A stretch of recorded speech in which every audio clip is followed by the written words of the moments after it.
22 de septiembre de 2024, 25º domingo ordinario. Las lecturas de este domingo están tomadas, la primera lectura del libro de la Sabiduría, capítulo 2, versículos 12 y del 17 al 20. La segunda lectura está tomada de la carta del apóstol Santiago, capítulo 3, versículo 16, hasta el capítulo 4, versículo 3.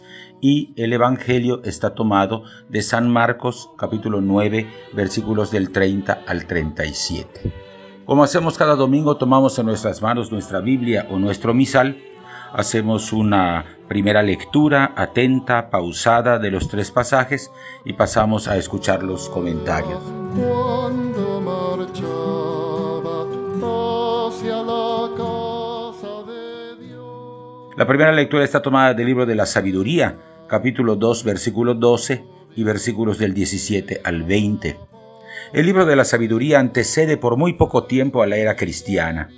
Escrito hacia la mitad del siglo I a.C., este libro defiende la legitimidad de la religión y la moral judías ante una multiplicidad de creencias que pululaban en tiempos en que la cultura griega era el modo predominante de vivir. Escrito en lengua griega, no aparece en las listas de judíos y evangélicos, sino solamente en las Biblias católicas y de la Iglesia ortodoxa. El propósito del libro es demostrar a la cultura griega, que era la dominante, que la sabiduría de Israel basada en la ley de Moisés no es inferior a ninguna de las filosofías helenistas. En el primer capítulo, el autor ya ha dejado claro que la voluntad de Dios es la vida feliz de los seres humanos. La bondad del mundo creado refleja la bondad de su creador, y quienes son verdaderamente sabios tratan de vivir de acuerdo con este plan divino.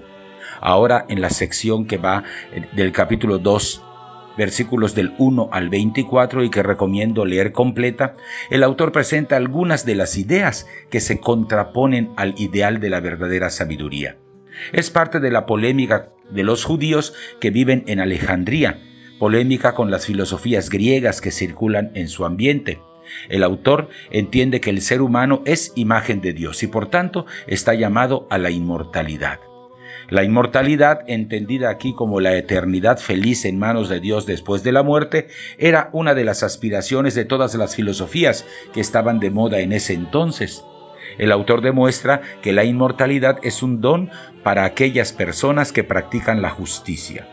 La reflexión de los malvados, en cambio, se describe en el capítulo 2, versículos del 1 al 20. Se trata de quienes siguen el pensamiento del filósofo Epicuro y niegan la vida después de la muerte. El ser humano es fruto del azar y su recuerdo se esfuma después de la muerte.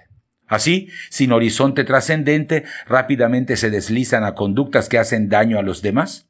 Disfrutan de la vida sin interesarse de la suerte de los otros, oprimen a los pobres para satisfacer sus lujos, desprecian a los ancianos y a los débiles y tratan de eliminar a las personas que obran bien porque son un reproche vivo a su mala conducta. Este modo de pensar será confrontado en la perícopa siguiente, capítulo 2, versículos del 21 al 24, que ya no entran en nuestra lectura, donde el autor presentará la inmortalidad como la recompensa a quienes viven con justicia y trabajan por un mundo más humano. Esta esperanza es la fuerza de los justos.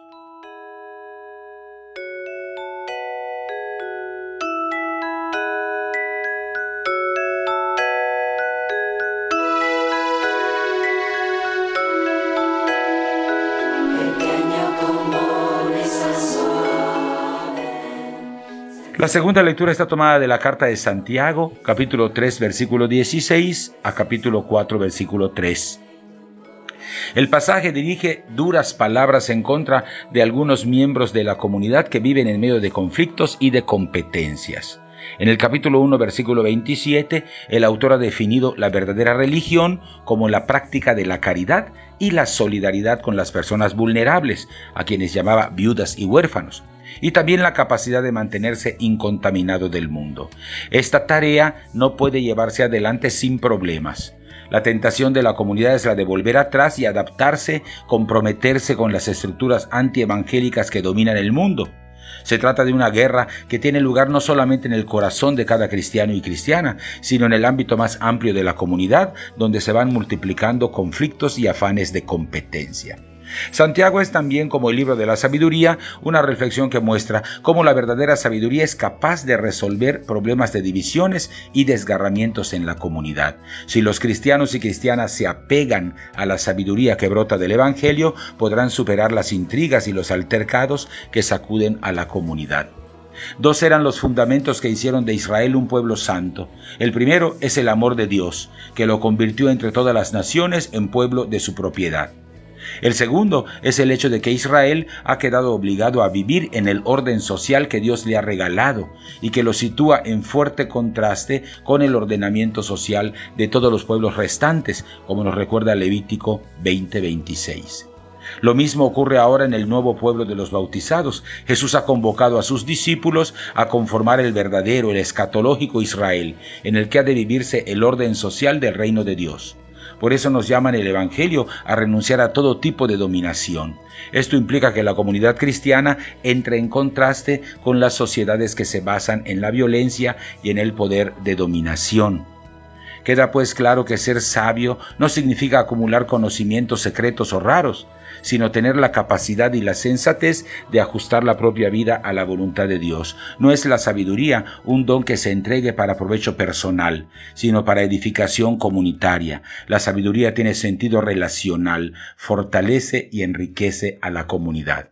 Que Israel haya recibido el mandato de ser una sociedad de contraste con la manera como se desempeñan los demás pueblos circunvecinos, pues es una llamada de atención que nos hace recordar los sufrimientos del pueblo palestino que está hacinado en Gaza y que lleva más de 40,000 víctimas. Israel está utilizando un discurso religioso para apoyar una guerra que la aleja de sus propias raíces.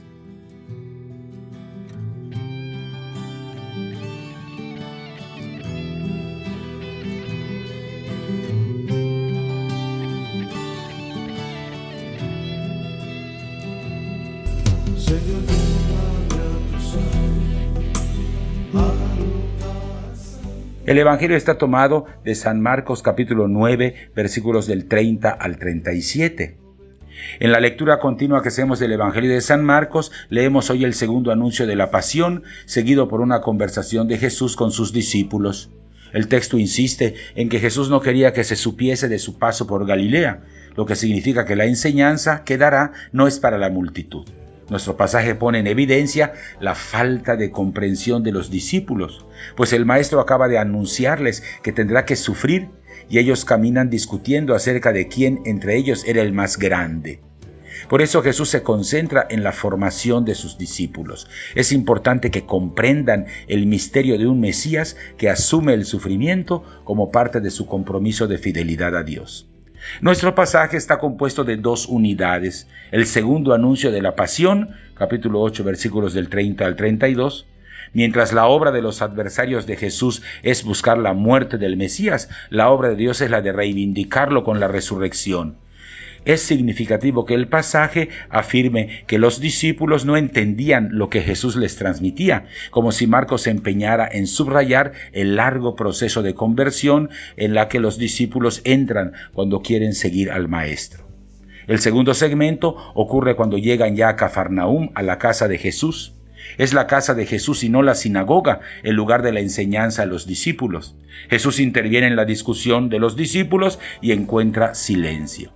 Que ellos no pueden articular palabra indica el grado de dificultad que tienen para comprender las enseñanzas radicales de su maestro. El adagio con que Jesús responde es clarísimo.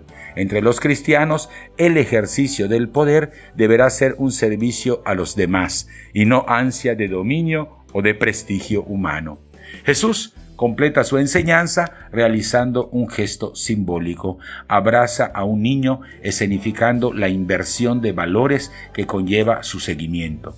En la sociedad judía del siglo I, la infancia no tenía estatuto de reconocimiento, vivía en una dependencia solo comparable a la de un esclavo. El servicio ha de tener como interlocutor preferente al débil y al marginado, que era una de las significaciones fundamentales de la infancia en aquella época, que tenía a los niños y niñas como caprichosos, flojos e inservibles, a quienes había que educar con dureza, como nos recuerda Eclesiástico 30 del 1 al 13 y Proverbios 23, 13 y 14. Y que no eran tomados en cuenta para ningún proyecto de importancia. Los discípulos quedan así invitados a acoger a las personas que la sociedad juzga como insignificantes o sin valor, acogiendo así al mismo Jesús. Hasta aquí los comentarios a los 3 pasajes. Volvemos a tomar en nuestras manos nuestra Biblia o nuestro misal. Hacemos un segundo repaso atento, pausado de los 3 pasajes y estamos ya listos, después de haber hecho oración, de pasar a participar de la Eucaristía.